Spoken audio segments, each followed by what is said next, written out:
rapi, bersih, Masya Allah. Bapak Ibu kalau ke Jerman, di sana Bapak Ibu merasa aman. Ada salah seorang, ini cerita asli, salah seorang orang Indonesia, dia itu membawa uang sebagai bekal dia seorang mahasiswa. Dia baru datang dari Indonesia, dia punya bekal untuk biaya kuliah. Dihitung uangnya itu sekitar ya 40 juta, 4.000 dolar, 4.000 euro, ya 50 jutaan, atau bahkan 60 jutaan. Ketinggalan di stasiun. Pas di situ ada dompet dia, ada kartu nama dia semua. Ketinggalan di situ. Dia lupa. Dia tidur di sebuah tempat terus dia lupa. Tiba-tiba begitu dia sampai di tempat kosannya, ada yang nelpon bahwa Bapak, ini punya Bapak ya. Saya menemukan sebuah tas, isinya ini. Saya dapat alamatnya di dalam. Oh iya benar, gitu. Mana alamat Bapak? Di sini. Diantar. Sampai itu utuh. Coba nanti Bapak Ibu praktekkan. Bawa uang 40 juta, tinggal di stasiun Gambir. Ada yang nelfon nggak kira-kira?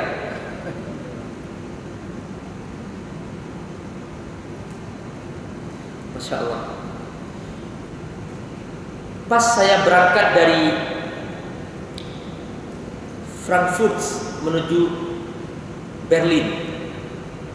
Nah, di tengah jalan polisi keliling. Dia ngasih panduan bahwa hari-hari ini lagi musim liburan, Bapak Ibu hati-hati karena banyak copet. Jadi ada gambarnya, cara mencopetnya dikasih tahu dia, di sebaran, dijaga. Jadi ada panduan supaya aman, tidak kena copet. Karena banyak datang dari luar, bukan penduduk Jerman, dia itu suka mencopet. Maka dia kasih tahu, keliling polisi. Ya Allah, akhlaknya itu diambil oleh mereka. Padahal ini adalah ilmu dasar Islam. Ini ilmu yang wajib diketahui. Tapi banyak orang Islam tidak mau mengambilnya.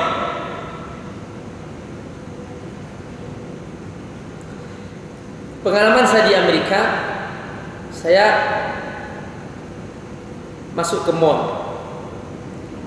Di mall saya tidak melihat ada penjaga. Semua orang mengambil barang sendiri, lalu dia bayar sendiri pakai credit card. Dia ngambil barangnya, dia hitung sendiri, dia bayar sendiri. Tidak ada penjaganya, tidak ada kasirnya, karena semua bayar pakai credit card. Jadi kalau nggak punya credit card nggak bisa beli, maka dia punya credit card, dia beli di situ. Maka dia ngambil barangnya terus dia hitung sendiri, dia gesek sendiri. Saya bilang, Pak, kalau Bapak sebagian barang nggak dibayar, sembunyiin, bisa selamat nggak Pak? Bisa. Mereka nggak tahu. Oh iya. Tapi kenapa kok Bapak bayar? Ya, ini sudah menjadi suatu kejujuran kami bahwa kami adalah suatu komunitas yang beradab, harus jujur. Subhanallah. Saya tanya, orang-orang kafir juga begitu? Sama. Jadi seperti itu. Akhlaknya sudah diambil oleh mereka. Padahal ini adalah ajaran Islam. Begitu saya keluar dari mall, kemudian di situ pas masuk parkir ada orang menunggu. Dia bertanya, setiap orang lewat ditanya, "Sir, is this your car? Ini mobil Anda?" Bukan.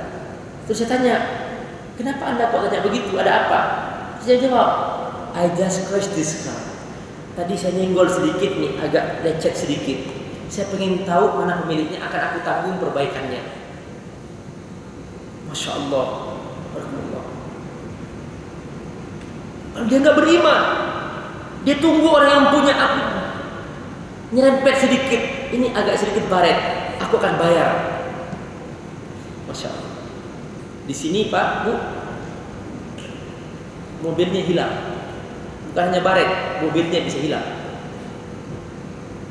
salah seorang ustadz kawan saya, dia itu punya mobil Avanza, baru beli, masih garansi, ya, beli kredit. Nah, dia pakai gembok, rodanya gembok, depan belakang, kemudian setirnya gembok juga, terus pintu gerbangnya pakai gembok 3, 1, 2, 3. Rumahnya dekat masjid. Setelah saya sholat subuh, hilang semua gemboknya, hilang semua mobilnya. Perhatikan. Salah seorang kawan saya lagi juga, dia punya mobil Innova di sebuah perumahan, tapi karena rumahnya banyak tamu selalu, tiba-tiba mobilnya dia hilang. Jadi coba Bapak ke sana, ke Amerika atau ke Eropa, Bapak akan menemukan bahwa di sana semua mobil di pinggir jalan, tidak di garasi, di pinggir jalan.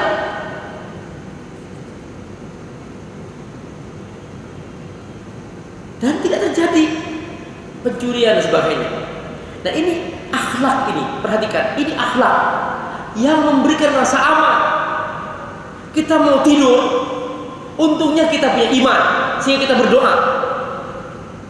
Mungkin kalau di sana malas berdoa karena sudah aman. Makanya di sana karena semua sudah terjamin, sudah aman, banyak orang malas berkomunikasi dengan Allah. Akhirnya mereka kosong jiwanya. Begitu mereka kosong, maka akhirnya mereka stres, depresi.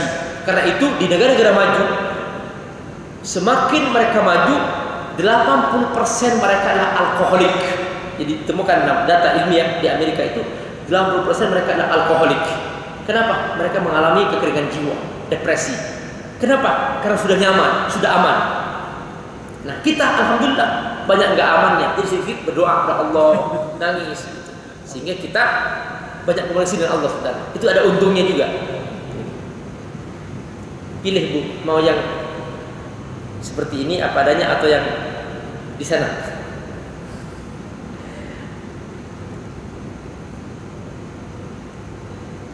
Kemudian ilmu juga yang harus diketahui adalah ilmu tentang penyakit hati yang buruk, seperti ini. Wa ma yuzam, harus tahu juga ilmu tentang penyakit hati yang tercela. Apa itu?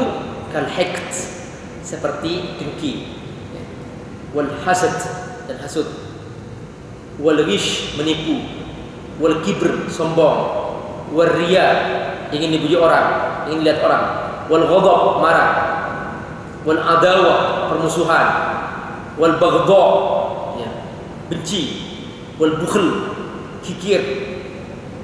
Nih, ya, al hiqd, dengki, al hasad, hasud, al ghish, menipu, al kibr, sombong, ar riya, ingin dilihat orang, ingin dipuji orang, wal ghadab, marah, wal adawah, permusuhan, wal baghdha, ya, saling, ya, mengadu domba.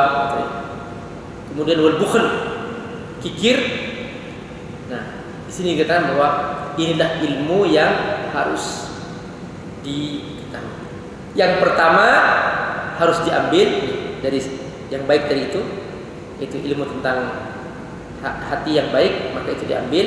Adapun yang kedua harus dijauhi. Ini semua adalah ilmu bagaimana kita mengenal, dan ini hukumnya adalah wajib diketahui. Barakallah. Itulah pembahasan kita hari ini karena waktu sudah malam dan kita juga ini macet, sangat macet ya. Sampai di sini saja kajian kita, insyaallah. Kita nanti akan membahas tentang kitab Aqidatu Ahli Sunnah. Itu Aqidah Ahli Sunnah. Nanti kita akan dibahas di sini oleh Ibnu Al-Azhari tentang bagaimana kita mempelajari akidah itu. Jazakumullah khairan. Wassalamualaikum warahmatullahi wabarakatuh.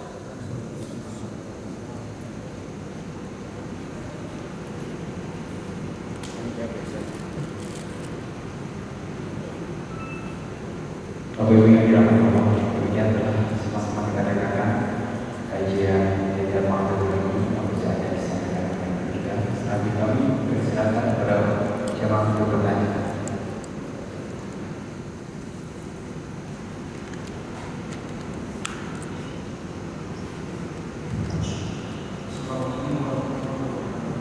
Waalaikumsalam. Karena nama saya saya mau ingin menyampaikan pendapat mengenai akhlak atau kebaikan orang lain. Kita lihat Katanya di sini orang saya juga kenapa karena tidak ada di sana bisa lalu kasus bunuh diri bisa kasus perceraian bisa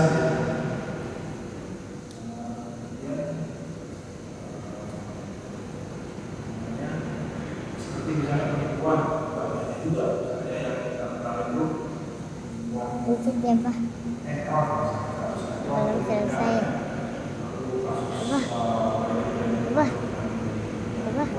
Belum selesai rekamnya. Jadi menurut saya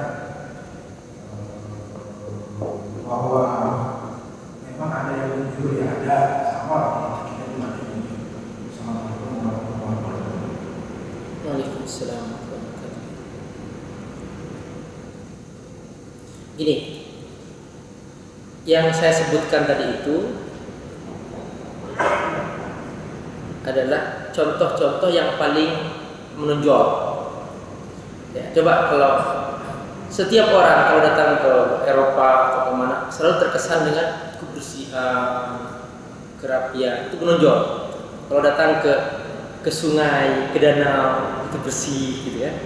Kalau ketemu orang-orang di sana rata-rata mereka rapi. Kalau soal mungkin ya bisa dikatakan pembunuhan, bunuh diri, itu mereka karena nggak punya iman. Mereka menganggapnya, kita tidak memungkiri itu. Ini hanya kita bicara tentang masalah akhlak ya, akhlak sosial mereka itu sangat menonjol, segi keramahannya, terus kemudian kejujurannya sangat menonjol. Tapi banyak orang juga penipu banyak di sana. Mereka orang kafir, tapi mereka mengambil akhlaknya. Nah, kalau orang kafir punya akhlak baik, kita tersinggung gitu. Ini orang kafir kok akhlaknya baik gitu. Nah, kalau orang beriman akhlaknya buruk, ini kita bertanya ini mana imannya kan begitu. Nah, jadi sementara kalau kita ke orang Islam itu yang paling menonjol apa? Keburukannya.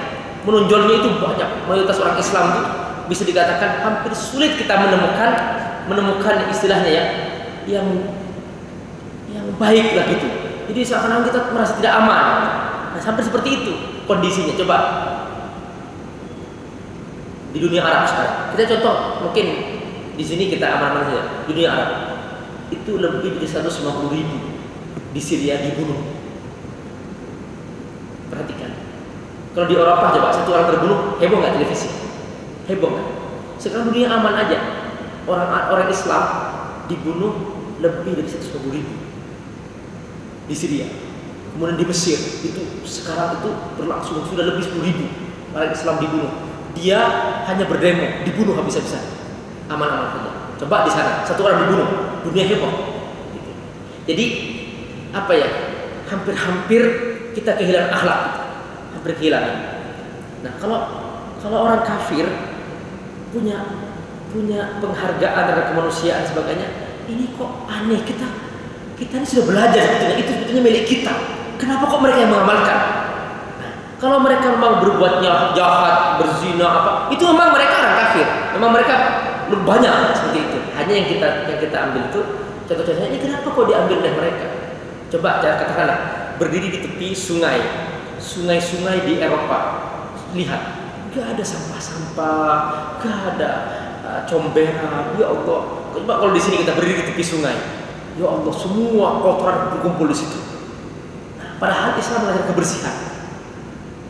Nah, itu maksud saya bahwa ilmu seperti itu sebetulnya itu ajaran Islam, dan itu wajib kita yang pertama-tama mengamalkan, seharusnya itu. Nah, sehingga orang kafir mencontoh kita.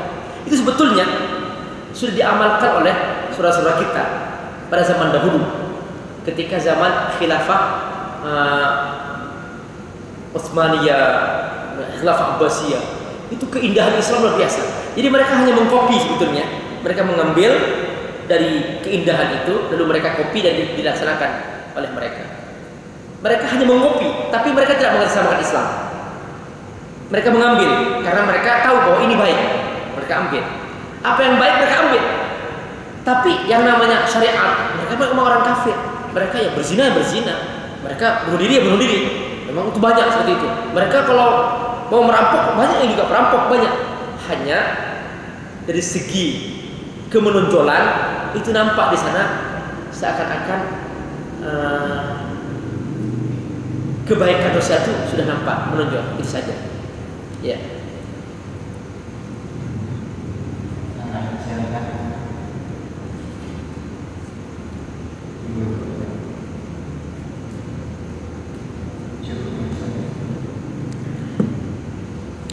Ya, Alhamdulillah. Insya Allah tidak sia-sia Pak Ibu datang malam ini, dan saya juga berusaha untuk datang untuk kita saling bertemu sekalipun singkat. Mudah-mudahan pertemuan yang singkat ini menambah kita persaudaraan dan keteguhan hati. Dan ingat Allah, setiap kita mencari ilmu, yang harus kita ambil adalah bagaimana kita menjiwainya. Ini paling pokok. Orang sholat banyak, tapi menjiwai sholat sedikit. Itulah khusyuk namanya. Jadi menjiwai sholat itu namanya khusyuk. Orang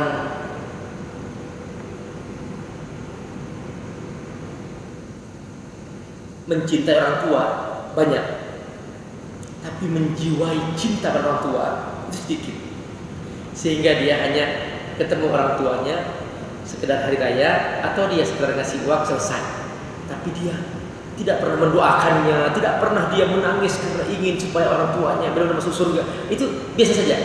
Dia mencintai orang tua secara zahir saja, secara fisik saja. Bertemu di hari raya, sungkem, selesai. Zahirnya, fisiknya saja. Tapi dia secara pribadi tidak soleh, tidak bersungguh mentaati Allah. Sehingga apa? Orang tua membesarkannya dibalas dengan maksiat. Dia penghasilannya haram, kerjanya haram, dan sebagainya. Tapi cinta sama orang tuanya secara zahir. Bertemu di hari raya, cium tangan. Tapi pribadinya tidak soleh. Sehingga pahala tidak ada yang dikirim ke orang tuanya. Ini tidak menjiwai makna pengabdian. Contoh lain lagi, bertemu dan mencintai istri banyak, tapi orang yang menjiwai cinta pada istri sehingga istri merasa dekat dengannya, sehingga dia merasa benar-benar terlindungi, merasa dia aman bersamanya, itu sangat sedikit. Setelah zahir dia ngasih nafkah, ya bersama-sama makan dan sebagainya, tapi penjiwaannya tidak ada. Seorang ayah dan anak, seorang ayah dan ibu banyak yang mencintai anaknya. Dia mengantarkan ke sekolah dan sebagainya, tetapi dia tidak menjiwai. Sehingga apa? Sehingga dia tidak bersungguh-sungguh mengimbangi ilmu anaknya. Contoh misalnya, banyak orang tua mengantarkan anak pergi ke sekolah. Dia menghafal Quran, tapi bapak ibunya tidak bersungguh-sungguh menghafal Quran. Anak diajari membaca Quran, sudah datang ke sekolah untuk membaca Quran, bahkan dipesantrenkan, bapak ibunya tidak bersungguh-sungguh belajar membaca Quran dan seterusnya. Ini namanya tidak menjiwai. Nah, barakallah, semua yang kita perbuat harus ada penjiwaannya, sehingga kita merasakan indah dalam menjalankan semua tugas ini. Bersama Allah adalah juga membutuhkan penjiwaan, sehingga kita merasa lezat bersama Allah Subhanahu wa Ta'ala. Makan misalnya, banyak orang makan, dia kenyang, tapi dia tidak menjiwai. Sehingga apa? Dia tidak merasakan lezatnya. Kenapa? Karena dia makan sambil tergesa-gesa, sambil mikir pekerjaan, sambil ini makan, tapi tidak terasa lezatnya, sehingga tergesa-gesa. Makanya sekarang banyak orang makan sebab banyak penyakit. Kenapa? Karena dia makannya tidak sempurna, tidak menikmatinya. Kenapa? Karena sibuk. Penjiwaannya tidak ada. Semua yang tanpa penjiwaan tidak akan pernah dirasakan lezatnya. Dan kebahagiaan itu didapat ketika seorang menjiwainya. Itulah pesan penting dari ilmu yang barusan kita dapatkan dari pesan ini. Sebagai termasuk orang-orang yang bersungguh-sungguh untuk menjiwai dan mendalami semua itu. Makanya Allah dalam Al-Quran, Allah selalu berbicara tentang jiwa. Ya ayyatuhan nafsul mutmainnah, irji'i ila rabbiki radiyatan mardiyah, fadkhuli fi ibadi wadkhuli jannati. Wahai jiwa yang tenang, jiwa. Kata Allah, innallaha la yanzuru ila as-sami wa al-aswarikum walakin yanzuru ila qulubikum. Allah tidak melihat bentuk tubuh kalian. Banyak orang cacat, tidak punya mata, tapi yang Allah lihat isi hatinya. Bukan masalah cantiknya, gantengnya, itu hanya bentuk, casing, hanya casing. Tapi Allah lihat mana itu hatinya. Banyak orang buta hafal Quran, banyak orang buta dia ahli tafsir. Seorang mufti di Saudi, Syekh bin Baz, dia buta. Seorang ahli tafsir di Mesir, Syekh Kishk, dia buta. Banyak orang cacat, mereka adalah orang-orang yang menjiwai, sehingga mereka menjadi orang yang bermanfaat. Subhanallah bihamdika, asyhadu an la ilaha illa anta, astaghfiruka wa atubu ilaik. Wassalamualaikum warahmatullahi wabarakatuh.